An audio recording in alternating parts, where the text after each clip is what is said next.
Ακούσαμε την εισαγωγή από ένα ιστορικό τραγούδι. Είναι το τραγούδι που αναφέρεται στην Ήμερα. Ήμερα ερωθήμε σαν αελέποτα σπιτόπας. Τραγούδι της πατρίδας. Η Ήμερα είναι μια ιστορική πατρίδα, ένα συγκρότημα οικισμών, περίπου 10 οικισμοί, με ιστορικές προσωπικότητες που κατάγονται από εκεί, πολύ σημαντικές προσωπικότητες.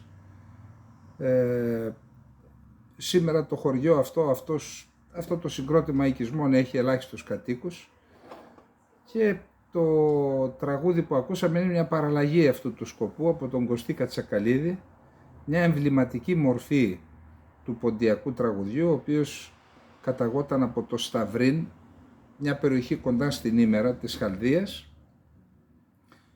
Η οικογένειά του είχε εγκατασταθεί στη Δράμα, σε ένα χωριό της Δράμας. Δυστυχώς έφυγε νωρίς, τον γνώρισα όταν ήρθα στην Αθήνα το 1977.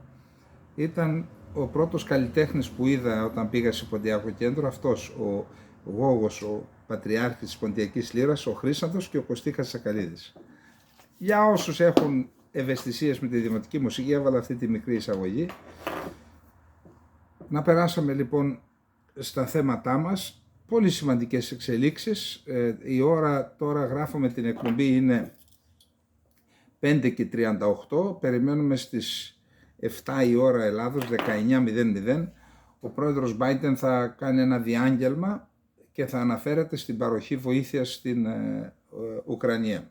Να πούμε πρώτα, το πρώτο μας θέμα, να πούμε τις εξελίξεις στα μέτωπα της Ουκρανίας. Σήμερα η Ουκρανία, μετά από παρέλευση μιας εβδομάδας και πλέον, παραδέχθηκε ότι έχει εγκαταλείψει το Σολεντάρ, ότι είναι πλέον υπό τον έλεγχο των Ρώσων.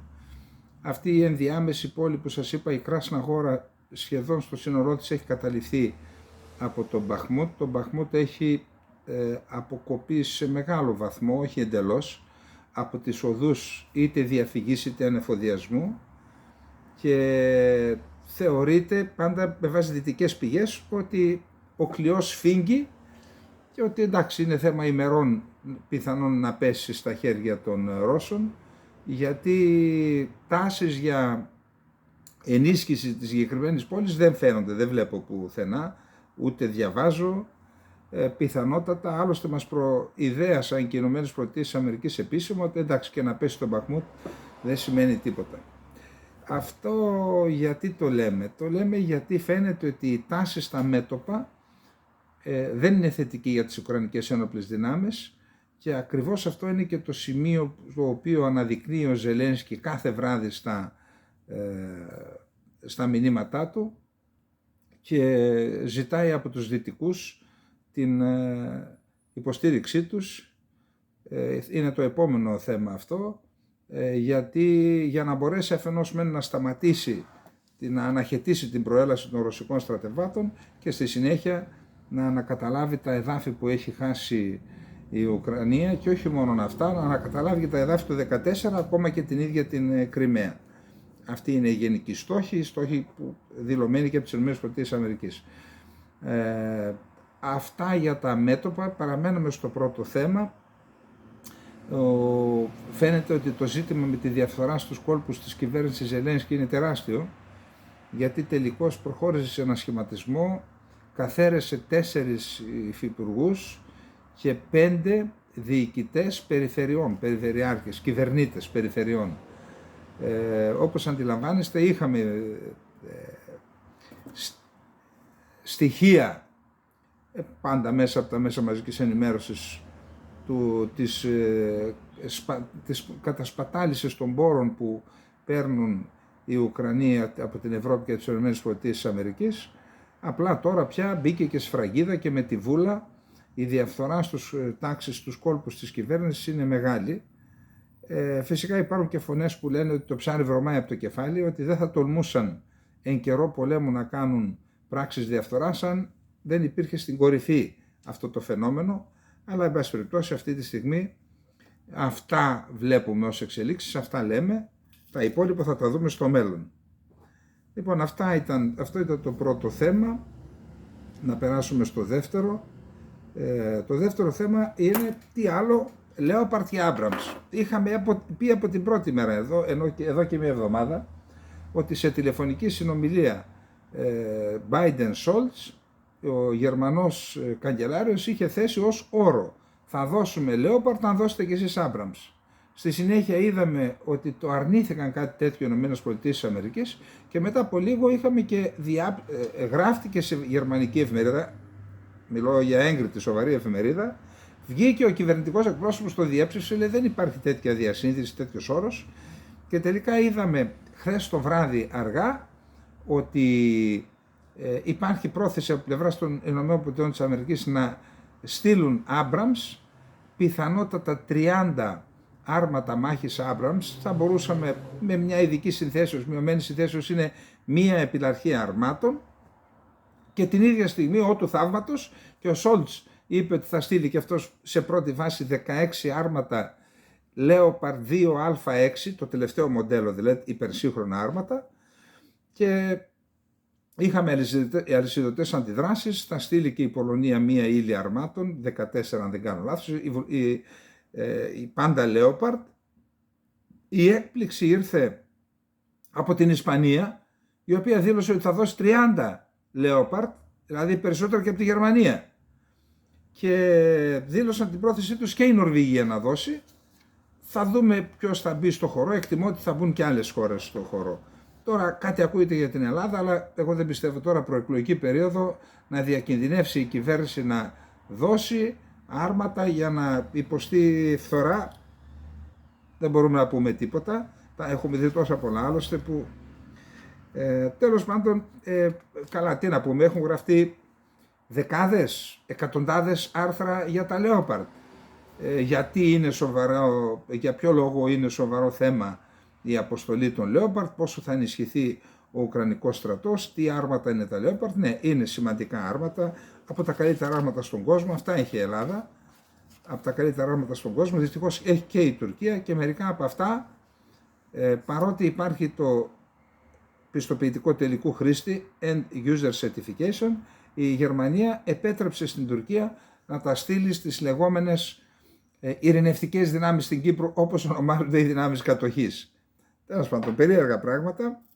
Θεωρούνται πάντως τα Leopard αλλά και τα Abrams θεωρούνται ανώτερα από τα TAF-72, που είναι το βασικό άρμα μάχης των ρωσικών δυνάμεων στα ουκρανικά μέτωπα. Είναι ανώτερα άρματα μάχης λοιπόν και τα Leopard και τα Abrams και τα Challenger 2 από τα TAF-72. Τα TAF-72 είναι μια γενιά πίσω. Φυσικά έχουν πιο σύγχρονα άρματα οι Ρώσοι, τα TAF-80, TAF-90, έχουν και τα αρμάτα τα υπερσύγχρονα. Δεν ξέρω αν τελικώς υποχρεωθούν από τις εξελίξεις να φέρουν πιο σύγχρονα άρματα, και δεν ξέρω πραγματικά σε ποιο αριθμό διαθέτουν από τα σύγχρονα άρματα που θεωρούνται εισάξια με τα δυτικά, και αν έχουν διάθεση να τα στείλουν και να τα καταστρέψουν στα μέτωπα. Δεν ξέρω, θα το δούμε αυτό. Πάντως, από την πλευρά του ο Ζελένσκι δηλώνει δεν έχει πιστεί και πολύ ότι η Δύση θα ανταποκριθεί με την ταχύτητα που θέλει ο ίδιος και θα πάρει και τον αριθμό των αρμάτων που θέλει ο ίδιος. Στο χθεσινοβραδινό του μήνυμα δηλαδή ήταν απεσιόδοξος σε σχέση με τις αποφάσεις της Δύσης.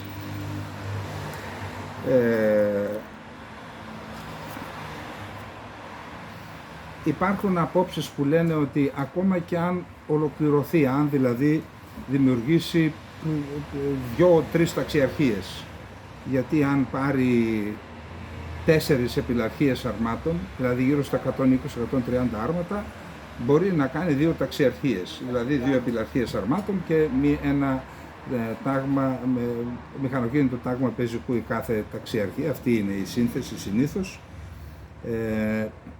Με 2 ταξιαρχίες δεν μπορεί να εξυπηρετήσει παραπάνω από ένα μέτωπο, και αυτό πρέπει να είναι και περιορισμένο, και δεν ξέρω αν μπορεί να έχει και εφεδρεία. Εν πάση περιπτώσει, θεωρείται όμως ότι η χρήση αυτών των αρμάτων στο επιχειρησιακό περιβάλλον της Ανατολικής Ουκρανίας είναι παρακινδυνευμένη, γιατί η Ουκρανία δεν έχει αεροπορική υπεροχή. Δηλαδή θα είναι, φυσικά ενισχύεται η αντιαεροπορική της άμυνα, αλλά το αεροπλάνο τα μαχητικά δεν αντιμετωπίζονται μόνο με την αεράμινα. Πρέπει να υπάρχουν και αεροπλάνα μαχητικά, γιατί τα αεροσκάφη θα μπορούν, και τα ελικόπτερα τα επιθετικά, θα μπορέσουν να εξουδετερώσουν τα άρματα μαζί με υπερσύγχρονα αντιαρματικά, που όντως έχει η Ρωσία σημαντικά, ίσως από τα καλύτερα στον κόσμο. Άρα αυτό που μένει είναι, αφού ικανοποιηθούν τα αιτήματα της Ουκρανίας σε άρματα και τεθωρακισμένα οχήματα μάχης και προσωπικού, που εκεί, επαναλαμβάνω, έχει φτάσει την οροφή που ζητούσε, γύρω στα 600-700, είναι κοντά, στα άρματα μάχης δεν έχει φτάσει. Εάν λοιπόν ολοκληρωθούν οι παραλαβές αυτών των οπλικών συστημάτων, στη συνέχεια θα επανέλθει η Ουκρανία στο αίτημά της να της δοθούν μαχητικά αεροσκάφη, νατοϊκά.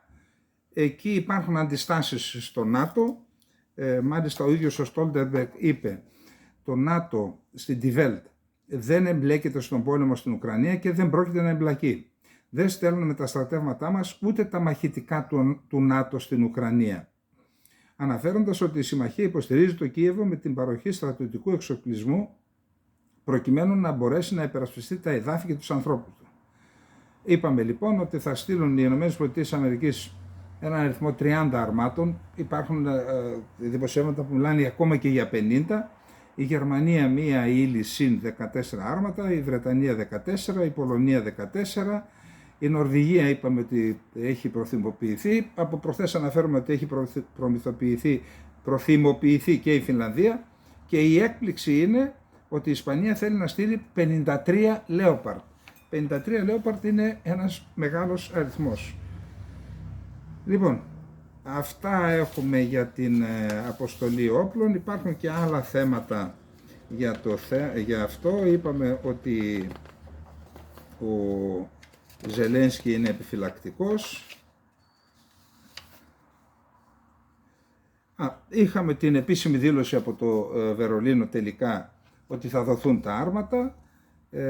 Η Ουάσιγκτον έρει της επιφυλάξεις, όπως είπαμε, θα δούμε σε λίγο τι θα πει και ο Biden. Ναι, τώρα υπάρχει η αντίδραση της Μόσχας και είναι το επόμενο θέμα αυτό. Λοιπόν, είναι η αντίδραση της Μόσχας στην αποστολή των αρμάτων, όπως ήταν αναμενόμενο έχουμε αντίδραση. Λέει, η πιθανή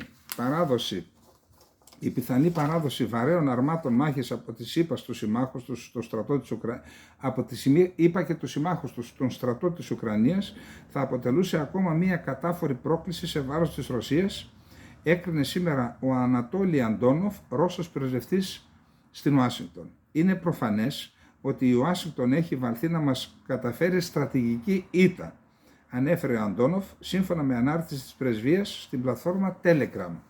Αν οι ΗΠΑ αποφασίζουν να προμηθεύσουν άρματα μάχης, το να δικαιολογήσουν το βήμα αυτό με επιχειρήματα περί αμυντικών όπλων δεν θα έχει κανένα αποτέλεσμα. Θα πρόκειται για ακόμα μία κατάφορη πρόκληση εναντίον της Ρωσικής Ομοσπονδίας. Η κυβέρνηση του Biden αναμένεται στις 7, όπως είπαμε ο ίδιος ο Biden, να ανακοινώσει τον αριθμό και τον τρόπο με τον οποίο θα μεταφερθούν τα οχήματα αυτά στην Ρωσία. Να πούμε ότι ήδη έχει ξεκινήσει σε ορισμένες περιοχές η εκπαίδευση στα Leopard και ότι η Γερμανία αναλαμβάνει και τα μεταφορικά, τα έξοδα της μεταφοράς, ακόμα και τα πυρομαχικά, την ευθύνη να μεταφέρει για αυτά τα 14-16 άρματα που θα στείλει. Πάντως, ο Ρώσος πρεσβευτής στο Βερολίνο ήταν πιο καυστικός από τον Αντόνοφ στην Ουάσιγκτον. Μνήμες των Ναζί του Δευτέρου Παγκοσμίου Πολέμου υπενθύμησε ο Ρώσος πρέσβης στο Βερολίνο. Η πρεσβεία της Ρωσίας στη Γερμανία ανακοίνωσε σήμερα ότι η απόφαση του Βερολίνου να εγκρίνει την παράδοση αρμάτων μάχης Leopard 2 στην Ουκρανία σημαίνει πως εγκαταλείπει την ιστορική ευθύνη της την ιστορική ευθύνη του έναντι της Ρωσίας που προκύπτει από τα εγκλήματα των Ναζί κατά τον Δεύτερο Παγκόσμιο Πόλεμο. Σε δήλωσή της η πρεσβεία αναφέρει ότι οι παραδόσεις των εν λόγω αρμάτων μάχης θα κλιμακώσουν τη σύγκρουση σε ένα νέο επίπεδο και θα οδηγήσουν σε διαρκή κλιμάκωση. Αυτή η εξαιρετικά επικίνδυνη απόφαση θα οδηγήσει τη σύγκρουση σε ένα νέο επίπεδο αντιπαράθεσης και αντιφάσκει με τις δηλώσεις Γερμανών πολιτικών περί της απροθυμίας της Ομοσπονδιακής Δημοκρατίας της Γερμανίας να συρθεί σε αυτήν, δήλωσε ο Ρώσος πρεσβευτής στο Βερολίνο, Σεργέι Νετσάγεφ. Καταστρέφει ό,τι έχει απομείνει από την αμοιβαία εμπιστοσύνη, προκαλεί ανεπανόρθωτη ζημιά στην ήδη αξιοθρήνητη κατάσταση των ρωσογερμανικών σχέσεων και δημιουργεί αμφιβολίες για την πιθανότητα να εξομαλυνθούν στο μέλλον. Η Ρωσία έχει δηλώσει πως τέτοια όπλα το μόνο που θα πετύχουν είναι να παρατείνουν τον πόλεμο και τα βάσανα στην Ουκρανία και ότι η Δύση αυταπατάται αν πιστεύει κάτι διαφορετικό, λέει ο Ρώσο πρέσβης. Η επιλογή του Βερολίνου σηματοδοτεί την οριστική άρνηση της Ομοσπονδιακής Δημοκρατίας της Γερμανίας να αναγνωρίσει την ιστορική ευθύνη του λαού μας, του γερμανικού λαού της Γερμανίας έναντι του ρωσικού λαού, για τα τρομερά διαχρονικά εγκλήματα του ναζισμού στη διάρκεια του Μεγάλου Πατριωτικού Πολέμου και παραπέμπει στη λύθη το δύσκολο δρόμο της μεταπολεμικής συμφιλίωσης ανάμεσα στους Ρώσους και τους Γερμανούς. Οι Ρώσοι αποκαλούν το Δεύτερο Παγκόσμιο Πόλεμο Μεγάλο Πατριωτικό Πόλεμο. Με την έγκριση της ηγεσίας της Γερμανίας, άρματα μάχης με γερμανικούς σταυρούς θα σταλούν και πάλι στο ανατολικό μέτωπο, κάτι που θα οδηγήσει αναπόφευκτα σε θανάτους όχι μόνο Ρώσων στρατιωτών, αλλά και του άμαχου πληθυσμού, πρόσθεσε ο Ρώσος πρεσβευτής. Εδώ είναι εμφανής η προσπάθεια του πρεσβευτή της Ρωσίας στο Βερολίνο να ανασύρει μνήμες των Ναζί, ανατολικό μέτωπο τότε, ανατολικό μέτωπο και τώρα, γερμανικός σταυρός, άρματα με γερμανικό σταυρό τότε, με γερμανικό σταυρό τώρα, προσπαθεί να φέρει στην επιφάνεια τα ενοχικά σύνδρομα του γερμανικού λαού για τον Δεύτερο Παγκόσμιο Πόλεμο και τα όσα υπέστη η Σοβιετική Ένωση και ο ρωσικός και ο ουκρανικός λαός τότε, να τα συνδυάσει με την απόφαση αυτή της Γερμανίας. Εν πάση περιπτώσει, η απόφαση είναι αυτή δεδομένη, αφού έθεσαν το ζήτημα οι Γερμανοί, στείλτε εσείς Άμπραμς, να στείλουμε και εμείς, δεν συμφώνησαν στο Ραμστάιν, τελικώς οι Αμερικανοί υποχώρησαν, στέλνουν Άμπραμς και άρα και οι Γερμανοί δεν μπορούν να κάνουν αλλιώς στέλνουν και αυτοί άρματα και θα δούμε στο πεδίο των μαχών τι σημαίνει η αποστολή των αρμάτων, πού θα οδηγηθεί ο πόλεμος, ποιος θα χάσει, ποιος θα νικήσει. Δυστυχώς είμαστε εδώ για να παρακολουθούμε αυτή την τραγική κατάσταση. Λοιπόν, πάμε τώρα στο επόμενο θέμα. Ενώ συμβαίνουν αυτά, ξέρετε, όταν ιδρύθηκε το ΝΑΤΟ, ονομάστηκε Βορειοατλαντικό Σύμφωνο. Δηλαδή, Βόρειος Ατλαντικός, από τη μία πλευρά τη δυτική είναι οι Ηνωμένες Πολιτείες Αμερικής και ο Καναδάς και από την ανατολική είναι οι χώρες της Ευρώπης που δημιούργησαν σε πρώτη φάση το Βορειοατλαντικό Σύμφωνο. Αυτό δημιουργήθηκε με πρωτοβουλία βασικά των Ηνωμένων Πολιτείων της Αμερικής. Γιατί?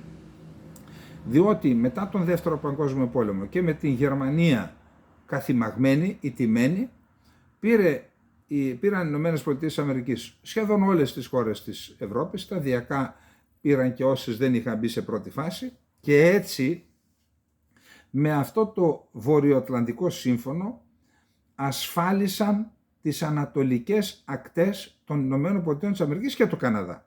Δηλαδή, επειδή οι Ηνωμένες Πολιτείες της Αμερικής είναι σαν νησί, έχουν δύο πιθανά μέτωπα να αντιμετωπίσουν επίθεση. Το ένα είναι το ανατολικό, το κάλυψαν με το ΝΑΤΟ και από το δυτικό, δηλαδή την πλευρά του Ειρηνικού ωκεανού, έχουν άλλα σχέδια. Από εκεί δεν υπήρχε κάποια απειλή για να κάνουν, ούτε και απέναντι υπήρχαν δυνάμεις με τις οποίες θα μπορούσαν να κάνουν ένα αντίστοιχο του βορειο-ειρηνικού.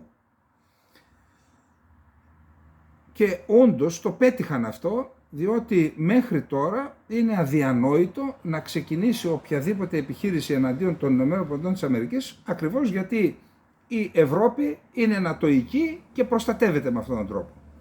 Βλέπουμε ότι αυτό τελευταία ανατρέπεται. Από τι ανατρέπεται? Ανατρέπεται καταρχάς από τις εξελίξεις στον αρκτικό κύκλο, λιώνουν οι πάγοι, οι Ρώσοι κάνουν εκεί βάσεις υποβρυχίων, υποβρύχια τα οποία μπορούν να εκτοξεύσουν υπερηχητικούς πυράβλους που μπορούν να καταστρέψουν μεγάλες πόλεις, και από ό,τι λένε οι Ρώσοι ότι είναι και τα όπλα αυτά δεν μπορούν να τα εξωτερώσουν τα αντιαεροπορικά συστήματα της Δύσης. Σήμερα όμως είδαμε κάτι, αυτά ήταν μέχρι στιγμής τα λόγια, είδαμε κάτι το οποίο ήταν μισό βήμα προς ανατροπή αυτού του δόγματος ότι με το ΝΑΤΟ εξασφαλίζονται οι Ηνωμένες Πολιτείες της Αμερικής από μια επίθεση από το Βόρειο Ατλαντικό. Λοιπόν, η Ρωσία έκανε άσκηση υπερηχητικού πυράβλου Ζιρκόν σε εχθρικό στόχο που? Στον Ατλαντικό.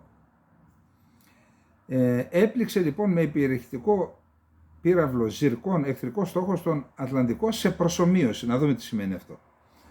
Ο Ζιρκόν εκτοξεύτηκε από τη φρεγάτα ναύαρχος Γκορσκόφ και έπληξε στόχο σε απόσταση 900 χιλιόμετρων. Εχθρικό θαλάσσιο στόχο στο δυτικό τμήμα του Ατλαντικού, δηλαδή προς την Ευρώπη, προς την Αμερική, έπληξε με τον υπερηχητικό πύραυλο Ζιρκόν η ρωσική φρεγάτα ναύαρχος Γκορσκόφ. Σύμφωνα με το Υπουργείο Άμυνας της Ρωσίας, η ρωσική φρεγάτα εξαπέλυσε τον Ζιρκόν και έπληξε στόχο που βρισκόταν σε απόσταση 900 χιλιόμετρων.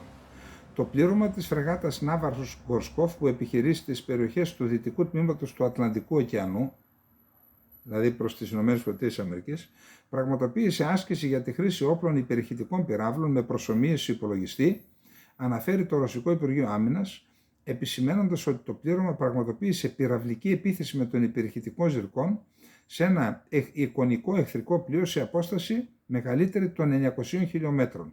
Κατά το Ρωσικό Υπουργείο Άμυνας, το πλήρωμα του πλοίου επέδειξε υψηλό συντονισμό ενεργειών. Εδώ, όπως βλέπετε, δεν εκτοξεύτηκε ο πύραυλος, έκαναν προσομοίωση. Δηλαδή, επειδή έχω δει σε υπολογιστή, μπαίνουν στον υπολογιστή τα δεδομένα πάνω σε πραγματικό πεδίο γεωγραφικό και στη συνέχεια μεταφέρονται από τον υπολογιστή στο βλήμα.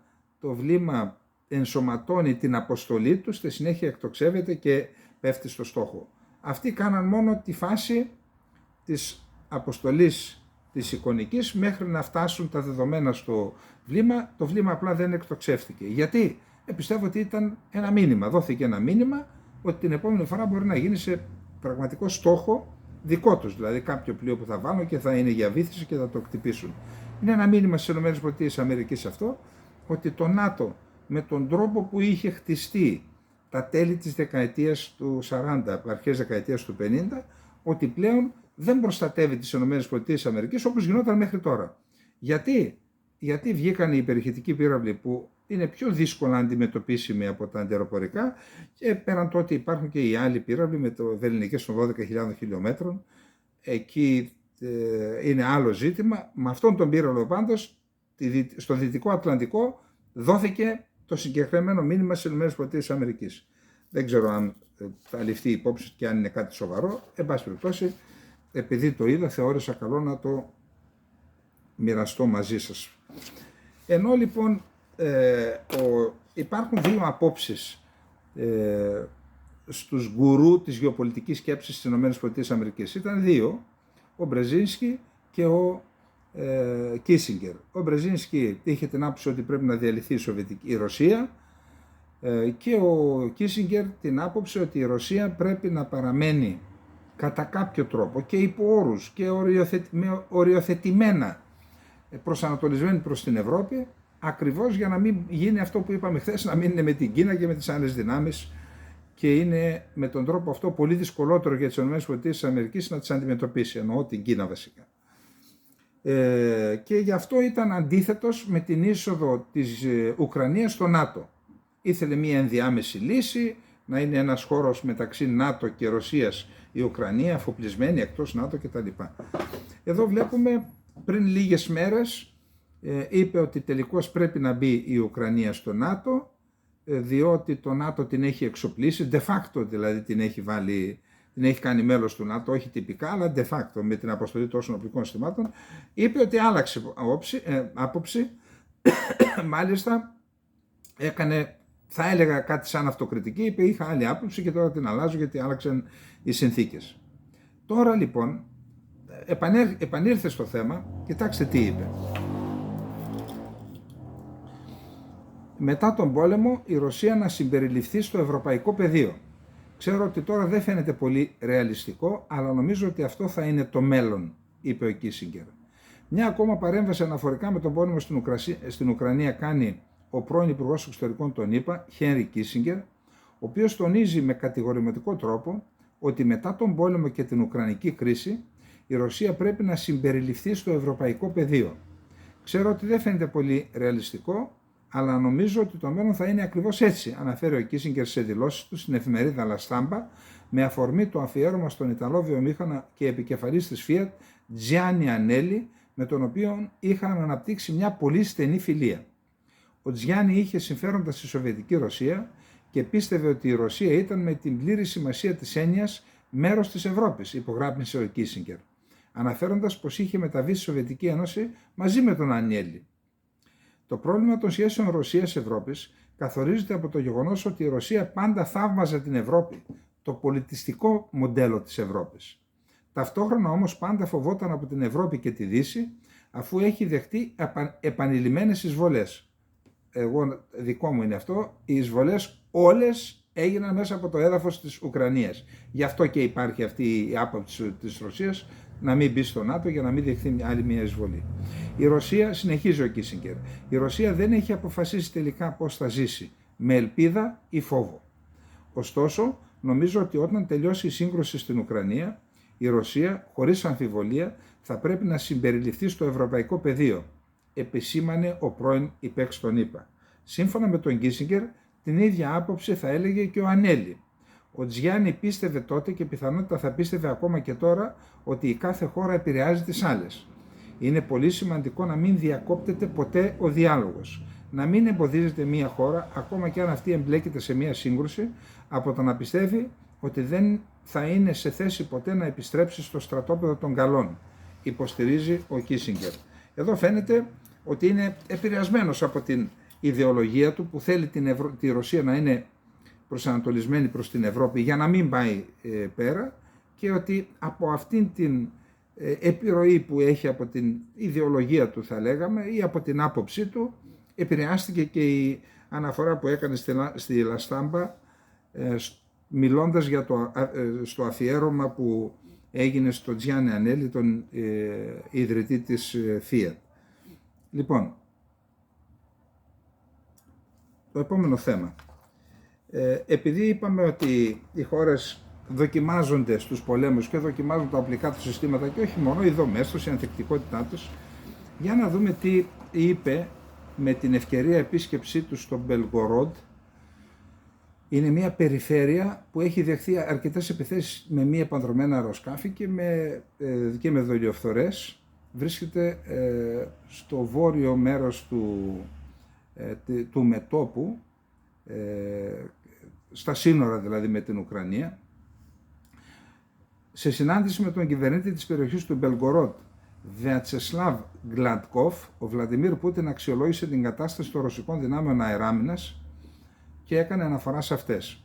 Όπως σημείωσε ο Ρώσος Πρόεδρος, η παραγωγή πυράβλων για αεράμινα στη χώρα είναι συγκρίσιμη με τους παγκόσμιους όγκους. Στη χώρα μας πύραυλοι όπως η Patriot παράγονται σε τριπλάσιο βαθμό. Και όσο για τους πυράβλους αεράμινας γενικά, για διάφορους σκοπούς, η ρωσική παραγωγή είναι συγκρίσιμη με την παγκόσμια παραγωγή. Μεταξύ άλλων, τα ίδια τα συστήματα είναι σύγχρονα και αξιόπιστα τα ρωσικά. Στο μεταξύ, για ελλείψεις σε κάποια φάρμακα στη Ρωσία έκανε λόγο νωρίτερα ο Πούτιν, ενώ τόνισε ότι οι τιμές έχουν αυξηθεί παρά το γεγονός ότι η χώρα παράγει τα περισσότερα από τα φάρμακά της. Ενώ τα συνταγογραφούμενα φάρμακα εξαιρούνται από τις δυτικές κυρώσεις που επιβλήθηκαν λόγω του πολέμου στην Ουκρανία, η αποστολή του στη Ρωσία είναι δυσχερής λόγω των προβλημάτων που έχει προκαλέσει ο πόλεμος στις μεταφορές, στην ασφάλιση και στα τελωνεία, καθώς και άλλων περιοριστικών μέτρων σύμφωνα με παράγοντες της φαρμακοβιομηχανίας. Λέει πάλι για τα φάρμακα και λέει ότι τελικώς θεωρεί η Ρωσία ότι θα ξεπεράσει το πρόβλημα. Είναι απαραίτητο να παρέχονται αποθέματα εμπορευμάτων των πιο απαραίτητων φαρμάκων σε ορισμένο χρονικό διάστημα, ανέφερε ο Πούτιν. Σύμφωνα με τον ίδιο, η ίδια προσέγγιση χρησιμοποιείται κατά την άνθηση φυσικού αερίου για το χειμώνα και για τα βασικά προϊόντα στα δίκτυα ελληνικής πώλησης. Η προσέγγιση είναι ίδια, είπε, και είναι απολύτως δυνατό να εξασφαλιστεί η διέλευση της περίοδου της γρίπης, ας πούμε υπό όρους, διότι όλοι γνωρίζουμε ότι αυτή την περίοδο τα φάρμακα με τη μεγαλύτερη ζήτηση είναι τα αντιπυρετικά, τα αντιβιωτικά και άλλα παρόμοια. Κατά τη γνώμη του, τίποτα δεν εμποδίζει τον σχηματισμό ενός συγκεκριμένου αποθέματος εγκαίρως. Αυτά φαίνεται ότι υπάρχουν τα προβλήματα που αντιμετωπίσαμε και εμείς και πιστεύω ότι ευτυχώς ξεπεράστηκαν, ότι η Ρωσία αντιμετωπίζει και αυτή τέτοιου είδους προβλήματα. Δεν πήγε ο Πούτιν στον Μπελγκορότ, ο κυβερνήτης του Μπελγκορότ επισκέφθηκε τον Πούτιν και στη συνάντηση αυτή, επειδή έχει ανάγκη από αντιαεροπορικά όπλα, δέχεται επιθέσεις από μη επανδρομένα αεροσκάφη, η περιφέρεια του Μπελγκορότ, εκτιμώ ότι γι' αυτό έκανε και την αναφορά. Πάμε τώρα σε ένα επόμενο θέμα, έχει ενδιαφέρον. Λοιπόν, ξέρετε το τελευταίο διάστημα είναι στην επικαιρότητα το θέμα των Σκοπίων, της Συμφωνίας των Πρεσπών, τι θα γίνει με τη Συμφωνία των Πρεσπών. Ο Άγγελ Τσαμπάσκι είναι ευρωβουλευτής του Βουλγαρικού Εθνικιστικού Κόμματος VMRO BND και τακτικά υποστηρίζει, όπως και το κόμμα του, ότι η Βόρεια Μακεδονία είναι Βουλγαρία. Την απαγόρευση εισόδου στη Βόρεια Μακεδονία, στα Σκόπια δηλαδή, στον Βούλγαρο Ευρωβουλευτή Άγγελ Τσαμπάσκι, καθώς και σε άλλους πολίτες της Βουλγαρίας, αναμένεται να προτείνει ο πρόεδρος της Δημοκρατίας Στέβο Πενταρόφσκι. Αυτό διότι αμφισβητούν την ύπαρξη της Βόρειας Μακεδονίας. Ο Άγγελ Τσαμπάσκι είναι ευρωβουλευτής του κόμματος και είπαμε ότι υποστηρίζει ότι η Βόρεια Μακεδονία είναι Βουλγαρία, ότι δεν υπάρχει μακεδονικό έθνος και δεν υπάρχει μακεδονική γλώσσα. Λοιπόν, σε τέτοιες εκστρατείες εις βάρος του κράτους μας που διεξάγονται από πολιτικά κόμματα και μεμονωμένα άτομα, μπορούμε να απαντήσουμε με δύο τρόπους, είπε ο Πενταρόφσκι.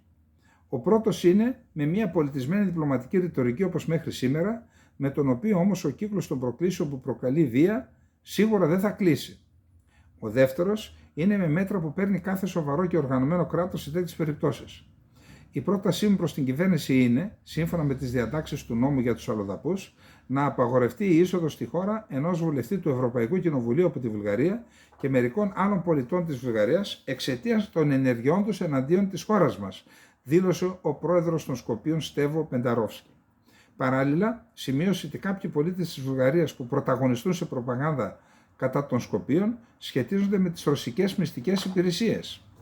Οι αναφορές αυτές του Προέδρου της Δημοκρατίας των Σκοπίων γίνονται στη σκιά της νέας επιδείνωσης των σχέσεων Σκοπίων-Σόφιας μετά και το πρόσφατο περιστατικό στην πόλη Οχρίδα με τον άγριο ξενοδαρμό ενός μέλους της βουλγαρικής μειονότητας από 3 πολίτες των Σκοπίων, κάτι που προκάλεσε τις έντονες αντιδράσεις της Βουλγαρίας και του Υπουργού Εξωτερικών της χώρας Νικολάη Μίλκοφ, ο οποίος μεταξύ άλλων κατηγόρησε τα Σκόπια ότι αρνούνται να προστατεύσουν τα δικαιώματα των μελών της βουλγαρικής εθνικής κοινότητας. Εδώ να σημειώσουμε ότι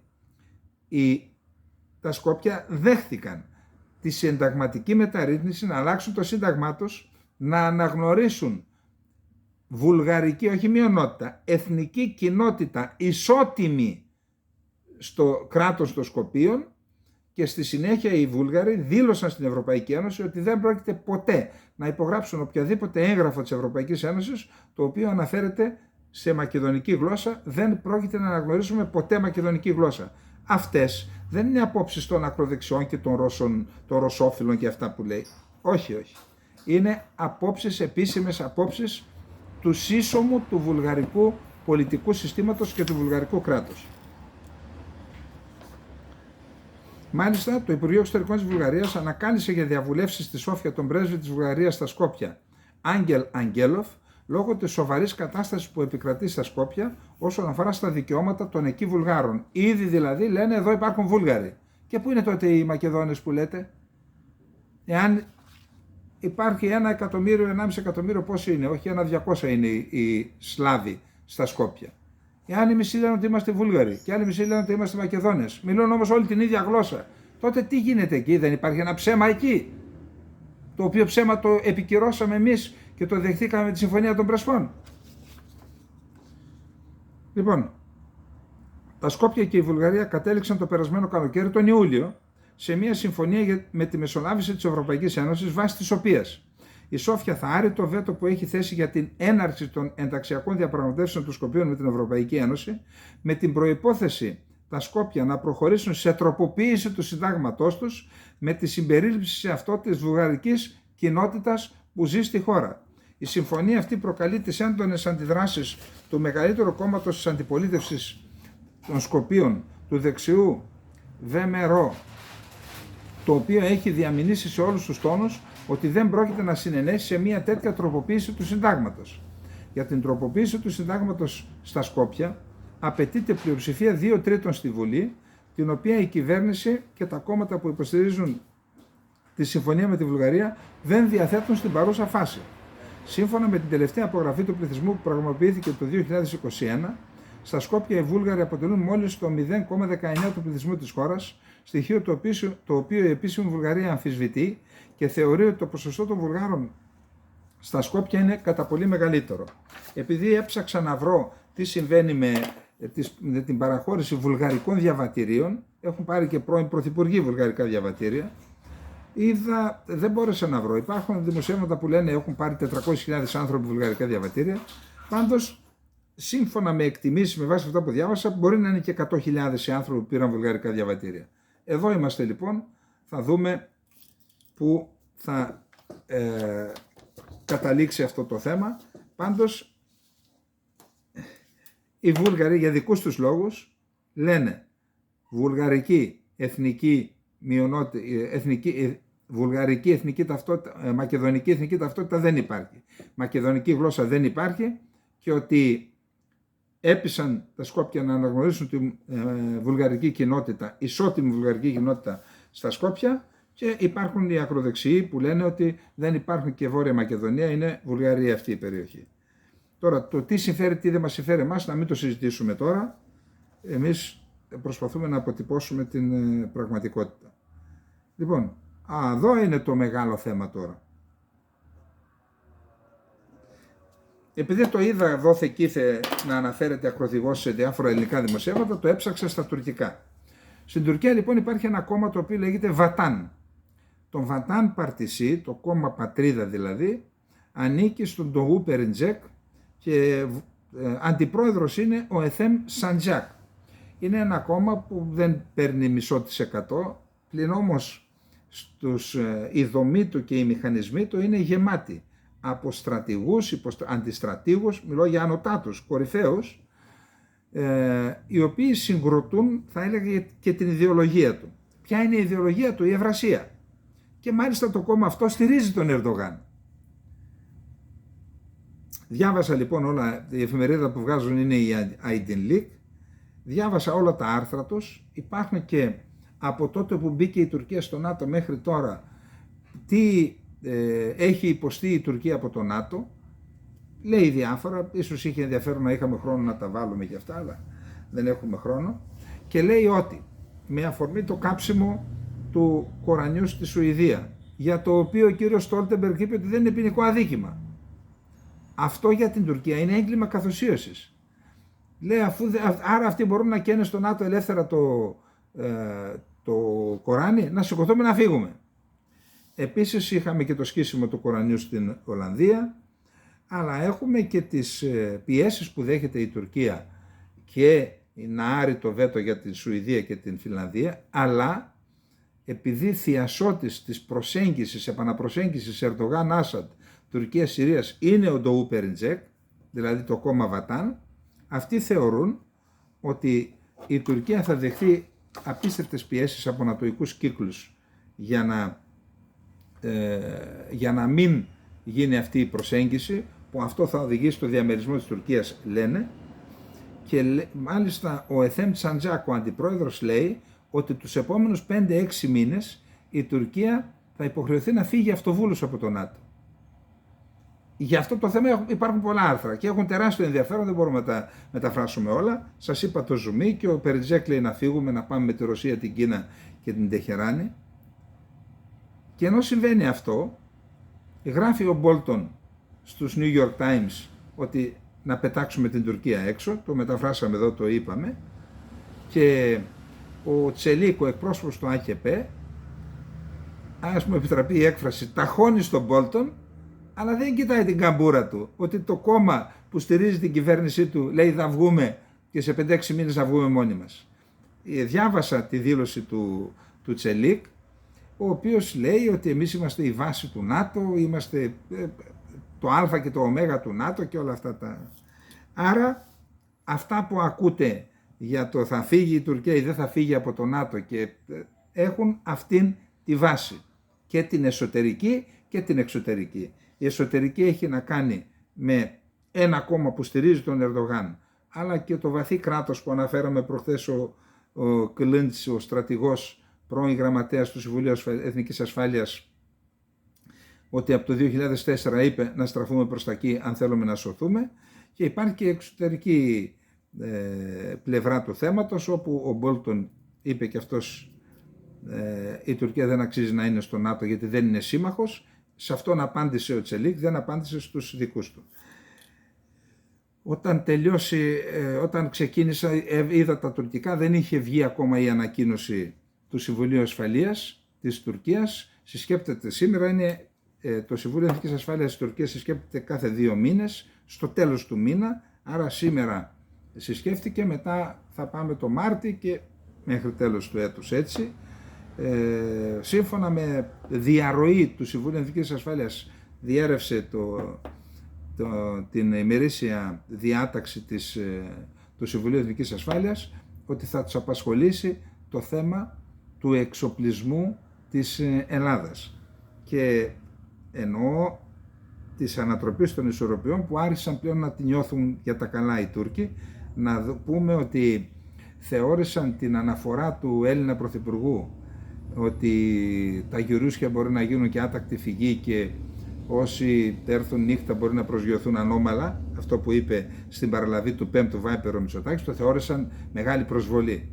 Γιατί σας λέω, η τουρκική λογική, αυτοί προσβάλλουν τον Έλληνα Πρωθυπουργό, την ελληνική κυβέρνηση, την Ελλάδα, τον ελληνικό στρατό, τους πάντες, και όταν παίρνουν απάντηση στο 1/10 του τόνου των δικών τους δηλώσεων, το θεωρούν πρόκληση.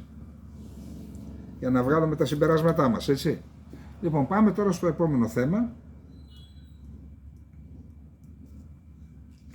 Λοιπόν, νομίζω ότι είναι σημαντικό, γι' αυτό ξέρετε, ακούμε για το θέμα της υπογεννητικότητας, πολλά. Επιτέλους, η ΟΒΕ έκανε μία μελέτη για το θέμα.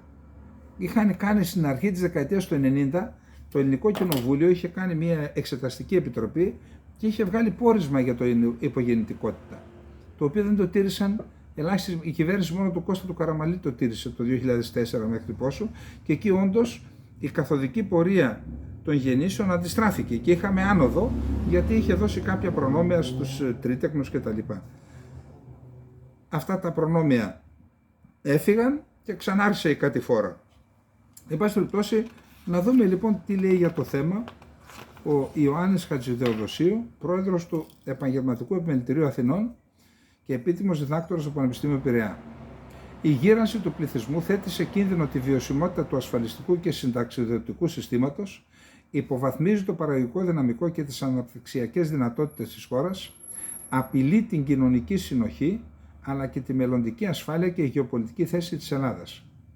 Πρόκειται πραγματικά για μια ορολογιακή βόμβα στα θεμέλια της πατρίδας μας. Απόδειξη των αρνητικών δημογραφικών εξελίξεων είναι ότι, σύμφωνα με μελέτη του ΕΟΒΕ, ήδη από τη δεκαετία του 1980 ο συντελεστής γονιμότητας έχει υποχωρήσει κάτω από τη 1,5 μονάδα, που θεωρείται το όριο για την αναπλήρωση του πληθυσμού. Αν η ο συντηρητής γονιμότητας πέφτει κάτω από το 1,5, τότε ο πληθυσμός σε μια χώρα σταδιακά μειώνεται και οδηγείται μέχρι τον αργό θάνατο. Από τις αρχές της προηγούμενης δεκαετίας, ο πληθυσμός της Ελλάδας έχει αρχίσει να συρρυκνώνεται, παρουσιάζοντας την περίοδο 2011-2021 μείωση κατά 4%, δηλαδή μείον 441.000 άτομα, λιγότεροι είμαστε. Σύμφωνα με τις εκτιμήσεις της μελέτης του 2100, ο πληθυσμός της χώρας θα είναι κατά 24% μικρότερο σε σχέση με αυτόν του 2021, ενώ η αντίστοιχη μείωση του πληθυσμού στην Ευρωζώνη θα είναι μόνον 4,2%. Δηλαδή εμείς έχουμε 6 φορές μεγαλύτερη μείωση από το μέσο όρο της Ευρώπης. Μιλάμε για εφιάλτη. Υπάρχει και μια πιθανότητα τα στοιχεία της απογραφής του 2021 να μην είναι αυτά που καταγράφηκαν. Δηλαδή πολλοί αρνήθηκαν λόγω του κορονοϊού, αρνήθηκαν να καταγραφούν. Αλλά εν πάση περιπτώσει η κατάσταση είναι τραγική. Προβληματισμό όμως προκαλεί και η αλλαγή στη διάρθρωση του πληθυσμού. Πριν από 50 χρόνια, μόλις το 8% του ελληνικού πληθυσμού ήταν άνω των 65 ετών και το 26% ήταν κάτω των 14 ετών. Σήμερα το ποσοστό των ατόμων άνω των 65 ετών έχει αυξηθεί στο 23% από το 8% που ήταν το 50%, ενώ ο πληθυσμός κάτω των 14 ετών βρίσκεται κάτω από το 14%, ενώ ήταν 26% το 50%. Με αυτόν τον ρυθμό, το 2051 τους 3 κατοίκους της Ελλάδας θα είναι άνω των 65 ετών. Σύμφωνα με εκτιμήσεις της Eurostat, ήδη από το 2030 η Ελλάδα θα είναι η γυραιότερη χώρα της Ευρωπαϊκής Ένωσης, ενώ σήμερα βρίσκεται στη δεύτερη χειρότερη θέση πίσω από την Ιταλία. Τα στοιχεία είναι άκρως ανησυχητικά και επιβάλλουν τη λήψη στοχευμένων μέτρων στη βάση ενός επεξεργασμένου σχεδίου. Τι μας λες κύριε Χατζηθεοδοσίου, εδώ οι πολιτικοί μας είναι με άλλα ασχολούνται. Δεν βλέπετε τι γίνεται. Ασχοληθούν τώρα με το πώς θα γεννάνε οι Έλληνες. Με άλλα ασχολούνται. Αυτά που γίνονται στη Βουλή, αυτά που γίνονται στα σύνορα, με τις δομές, με τους ξένους, αυτά τους ενδιαφέρουν. Δεν τους ενδιαφέρει η επιβίωση του ελληνικού έθνους. Αυτά είναι για τους γραφικούς. Έτσι μας λένε. Λοιπόν, μέτρων οικονομικής ενίσχυσης της οικογένειας με φορολογικές ελαφρύνσεις, στοχευμένης επιδότησης συγκεκριμένων υπηρεσιών, ουσιαστικής βελτίωσης της ποιότητας υπηρεσιών που παρέχει το κράτος, ιδιαίτερα στους τομείς της υγείας και της παιδείας, εναρμόνισης της οικογενειακής και επαγγελματικής ζωής, δημιουργίας επαρκών δομών φιλοξενίας και φύλαξης παιδιών προσχολικής ηλικίας και άλλα. Πρόσφατα η κυβέρνηση ανακοίνωσε κάποια μέτρα με σκοπό τη διευκόλυνση των νέων οικογενειών στην απόκτηση στέγης. Είναι σίγουρα μια πρωτοβουλία προς τη σωστή κατεύθυνση που χρειάζεται να συνεχιστεί και να ενισχυθεί. Σε μεγάλο βαθμό όμως η απόφαση για τη δημιουργία οικογένειας συνδέεται με το αίσθημα της οικονομικής ασφάλειας, με την προσδοκία για ένα αξιοπρεπές επίπεδο διαβίωσης, κάτι που προϋποθέτει περισσότερες θέσεις εργασίας και ευκαιρίες για καλύτερα εισοδήματα, ειδικά για τη νέα γενιά. Είναι επομένως επιτακτική ανάγκη να αξιοποιηθούν σωστά σε αυτή την κατεύθυνση τα αναπτυξιακά εργαλεία και οι πόροι που διαθέτει σήμερα η χώρα. Ιδιαίτερη έμφαση θα πρέπει να δοθεί στην εφαρμογή μιας συγκροτημένης πολιτικής για τη στήριξη της περιφερειακής ανάπτυξης, έτσι ώστε οι νέοι άνθρωποι να αποκτήσουν κίνητρα για να παραμείνουν και να δημιουργήσουν οικογένειες στον τόπο τους. Το έχουμε πει. Αν πεθάνουν τα χωριά μας, στο τέλος θα πεθάνει και η Ελλάδα. Ότι η Αθήνα, η αστιφιλία, Αθήνα, Θεσσαλονίκη και όπου αλλού συγκεντρώνεται ο κόσμος, θα σκοτώσει την Ελλάδα στο τέλος. Το πρόβλημα είναι πανευρωπαϊκό, όμως στην Ελλάδα οι εξελίξεις τρέχουν πιο γρήγορα και ο χρόνος πιέζει. Για να αποτρέψουμε την έκρηξη αυτής της βόμβας στην πατρίδα μας, χρειάζεται εδώ και τώρα ένα ολοκληρωμένο σχόλιο. Και σας ερωτώ, έχετε ακούσει εσείς κανέναν πολιτικό να ανησυχεί για τη δημογραφία? Άμα έχετε ακούσει, πέστε με και εμένα. Πέστε και εμένα να το... Στείλτε μου ένα άρθρο, ένα σημείωμα, ποιος έκανε ημερίδα, ίσα-ίσα, όταν πήγαν να κάνουν έστω και με κάποια πράγματα που μπορεί κάποιος να διαφωνεί. Μία ημερίδα στα Γιάννενα, είδατε έπεσαν όλοι πάνω στους ανθρώπους να τους φάνε, για να μην γίνει η ημερίδα που είχε θέμα αυτό. Και δεν ξέρω τώρα τι άλλο θέμα είχε. Γιατί όταν λέμε μετά κάποια πράγματα μας κατηγορείτε. Εν πάση περιπτώσει, να πάμε στο τελευταίο θέμα. Επειδή τα λέμε μεταξύ μας και ορισμένοι θεωρούν ότι είμαστε και υπερβολικοί, να δούμε τι λέει και το Forbes. Λοιπόν, προσέξτε, ένα ξένο περιοδικό, ξέρετε, παγκόσμιας εμβέλειας. Υπάρχει κάποιος Πολ Ιντών. Μπορείτε να τον χτυπήσετε στο διαδίκτυο να δείτε ποιος είναι. Ασχολείται με την περιοχή μας και συνήθως οι αναφορές του είναι εύστοχες. Τη φορά αυτή, το θέμα στο άρθρο του που δημοσιεύτηκε στο Forbes είναι οι ισορροπίες στο Αιγαίο. Εννοώ η ισορροπία ισχύως μεταξύ Ελλάδας και Τουρκίας. Η Τουρκία συμβιβάζεται σταδιακά με την πραγματικότητα. Η πολεμική αεροπορία της Ελλάδας θα μπορούσε να έχει έναν πιο προηγμένο τεχνολογικά στόλο μαχητικών στα επόμενα λίγα χρόνια. Εάν το σχέδιό μας για τον εξυγχρονισμό των F-16 αποτύχει και η Ελλάδα υλοποιήσει το δικό της σχεδιασμό, το 2025 η Αθήνα θα έχει το πάνω χέρι στα μαχητικά. Σημείωσε ο πτέραρχος εν αποστρατεία της τουρκικής πολεμικής αεροπορίας Αμπιντίν Ουνάλ. Ως εκ τούτου, το πρόγραμμά μας για την προμήθεια 40 αεροσκαφών F-16 Viper και τον εξυγχρονισμό έως και 80 F-16 είναι ζωτικής σημασίας για την τουρκική πολεμική αεροπορία. Η Τουρκία ήλπιζε ότι οι ΗΠΑ θα εγκρίνουν μια συμφωνία ύψους 20 δισεκατομμυρίων δολαρίων που η ίδια ζήτησε τον Οκτώβριο του 2021 για την προμήθεια 40 νέων F-16 Block 70 Viper και 79 kit εξυγχρονισμού για την αναβάθμιση των γερασμένων F-16 του στόλου της. Ωστόσο το Κογκρέσο δεν έχει ακόμα εγκρίνει και ο δημοκρατικός γερουσιαστής Μπο Μενέντες παραμένει ανένδοτος ότι θα μπλοκάρει επαόριστον αυτή τη συμφωνία, εκτός εάν ο Ταΐπ Ερντογάν αλλάξει ριζικά την πολιτική του.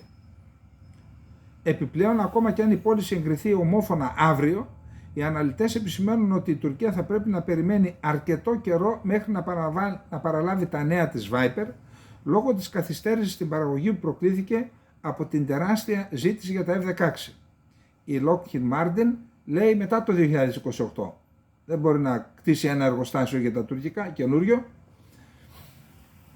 Απέναντίας ο Μενέντες τάσεται υπέρ της πώλησης μαχητικών stealth 5ης γενιάς F-35 Lightning II στην Ελλάδα. Η Αθήνα θέλει τουλάχιστον 20 τέτοια αεροσκάφη. Η πρόβλεψη του πτεράρχου Ουνάλ ότι η Ελλάδα θα μπορούσε να έχει το πάνω χέρι στους εθέρες από το 2025 και μετά είναι ενδιαφέρουσα. Η Αθήνα αναμένει να παραλάβει τα τελευταία από τα 24 γαλλικά μαχητικά 4ης-5ης γενιάς Ραφάλ μέχρι τον Ιανουάριο του 2025. Στις 12 Σεπτεμβρίου η Αθήνα παρέλαβε το πρώτο από τα 83 F-16 της ελληνικής πολεμικής αεροπορίας, τα οποία η Lockheed Martin αναβαθμίζει στα πρότυπα των τελευταίων Block 72. Αναμένει ότι όλα αυτά τα αεροσκάφη θα έχουν αναβαθμιστεί πλήρως μέχρι τις 30 Ιουνίου του 2027. Μέχρι τότε η ελληνική πολεμική αεροπορία θα διαθέτει τον πιο προηγμένο στόλο F-16 σε ολόκληρη την Ευρώπη. Η Ελλάδα πιθανότητα δεν θα παραλάβει F-35 τουλάχιστον το δεύτερο μισό αυτής της δεκαετίας. Από την άλλη, εάν η Αθήνα επιλέξει κάποια μεταχειρισμένα αεροσκάφη 5ης γενιάς, όπως έκανε με τα Ραφάλ, θα μπορούσε να αρχίσει να τα παραλαμβάνει πιο σύντομα. Κάλλιστα μπορεί να το κάνει. Εξάλλου 12 από τα Ραφάλ που έχει αγοράσει η Ελλάδα υπηρετούσαν ήδη στη γαλλική πολεμική αεροπορία. Όλα αυτά τα αεροσκάφη είναι πιο προηγμένα από τα 270 F-16 με παραλλαγές Block 30, 40 και 50 που αποτελούν τη ραχοκοκαλιά του τουρκικού στόλου μαχητικών. Και ενώ η Τουρκία θα διατηρήσει σίγουρα το ποσοτικό πλεονέκτημα, η Ελλάδα θα αποκτήσει γρήγορα το ποιοτικό πλεονέκτημα. Στον δείκτη Global Firepower για το 2023, Ελλάδα και Τουρκία φιγουράρουν μεταξύ των επικίνδυνων σημείων ανάφλεξης στον κόσμο, γεγονός που δεν προκαλεί έκπληξη δεδομένης της κλιμακούμενης έντασης μεταξύ τους. Η Τουρκία παρουσιάζεται ισχυρότερη από την Ελλάδα σε κάθε κατηγορία, συμπεριλαμβανομένης της μαχητικής ισχύως. Αν και η σειρά είναι απίθανο να αλλάξει σύντομα, η Αθήνα μπορεί να αποκτήσει ένα ξεκάθαρο ποιοτικό πλεονέκτημα με τις προμήθειες των μαχητικών που αναφέραμε. Σχολιάζοντας το πόσο απαραίτητο περνά το πόσο απαρατήρητο περνά το F-35, ο Ονάλ σημείωσε ότι το μαχητικό με βλέπει πολύ πριν το δω εγώ. Αν και σημείωσε ότι αυτό οπωσδήποτε του δίνει υπεροχή σε επιχειρησιακό επίπεδο, εντούτοις εκτίμησε ότι εκτός από αυτό το χαρακτηριστικό, το ότι είναι αόρατο δηλαδή, δεν μπορούμε να πούμε ότι υπερέχει ξεκάθαρα σε άλλες κατηγορίες. Τόνισε ακόμη ότι δεν πρέπει να υποτιμάται η ικανότητα της Τουρκίας να προχωρήσει αυτόνομα σε εξυγχρονισμό των δικών της F-16 και πρότεινε να βασιστεί η Άγκυρα στις δικές της ικανότητες. Το σχέδιο Özgür, που σημαίνει ελεύθερος της Τουρκίας, για εξυγχρονισμό της πολεμικής αεροπορίας, στοχεύει ακριβώς σε αυτό. Το έργο περιλαμβάνει νέα αεροηλεκτρονικά συστήματα, δομικές βελτιώσεις και ένα ραντάρ ενεργητικής ηλεκτρονικής σάρωσης, ΑΕΖΑ, τουρκικής παραγωγής, που έπειτα θα τοποθετηθεί στα F-16 Block 30, το μόνο μοντέλο για το οποίο η Τουρκία έχει τον αρχικό κώδικα και τα παλαιότερα μοντέλα στο οπλοστάσιό της. Η Τουρκία σχεδιάζει να εγκαταστήσει τα ραντάρ ΑΕΖΑ στα 36 από αυτά τα αεροσκάφη. Αν και η Τουρκία μπορεί να αναβαθμίσει με ίδιες δυνάμεις πολλά από τα F-16 της, ο στόλος των μαχητικών της, αν και μεγαλύτερος αριθμητικά, φαίνεται πως θα είναι κατώτερος τεχνολογικά από τον ελληνικό στο εγγύς μέλλον. Επαναλαμβάνω, επειδή αυτά τα λέμε μεταξύ μας και μπορεί να θεωρήσουν ορισμένοι ότι υπερβάλλουμε, ότι κάνουμε και στοχευμένη ενημέρωση, εδώ ακούσαμε τι μας είπε ένας ξένος, ο οποίος δεν έχει και όλα τα δεδομένα. Βασικά είπε αυτά που λέει ο πτέραρχος Ονάλ, τις ανησυχίες του. Εμείς ξέρουμε τι συμβαίνει. Από τώρα που μιλάμε υπάρχει σχετική υπεροχή, αεροπορική υπεροχή της Ελλάδας στο Αιγαίο και στην Ανατολική Μεσόγειο. Επαναλαμβάνω, σχετική αεροπορική υπεροχή της Ελλάδας στο Αιγαίο και στην Ανατολική Μεσόγειο. Γιατί δεν είναι μόνο τα αεροσκάφη. Είναι και το δίκτυο των ραντάρ, είναι το δίκτυο των αντιαεροπορικών στα υψηλά, τα μέσα και τα χαμηλά ύψη. Είναι η ίδια η γεωγραφία που ευνοεί την Ελλάδα και δεν ευνοεί την Τουρκία. Οπότε ας ελπίσουμε η δήλωση του κυρίου Μητσοτάκη ότι τα γερούσια μπορεί μερικές φορές να μετατραπούν σε άτακτη φυγή, να είναι μια δήλωση που δηλώνει, που απεικονίζει αν θέλετε τις βαθύτερες διεργασίες που γίνονται στην Ελλάδα και στις ελληνικές ενόπλες δυνάμεις και στο ελληνικό κράτος, θα έλεγα και στο πολιτικό σύστημα, για την αλλαγή του δόγματος, να φύγουμε από το δόγμα του κατευνασμού, ντόμινο των υποχωρήσεων στην Ελλάδα, το βιβλίο του Σταύρου. Εδώ υπάρχουν το ντόμινο των υποχωρήσεων εξαιτίας αυτού του δόγματος, και να περάσει σταδιακά η Ελλάδα με σοφροσύνη, με αυτοπεποίθηση, να περάσει στο δόγμα της αποτροπής. Η δήλωση Μητσοτάκη ήταν σε αυτή την κατεύθυνση. Λοιπόν, αυτά είχαμε να πούμε για απόψε. Ας ελπίσουμε το ελληνικό πολιτικό προσωπικό να το φωτίσει ο Θεός και να οδηγήσει τη χώρα σε σωστούς δρόμους και όχι σε ατραπούς αστάθειας που μπορεί να φέρουν και αποσταθεροποίηση. Λοιπόν, αυτά είχαμε να πούμε για απόψε. Την καληνύχτα μου, καληνύχτα.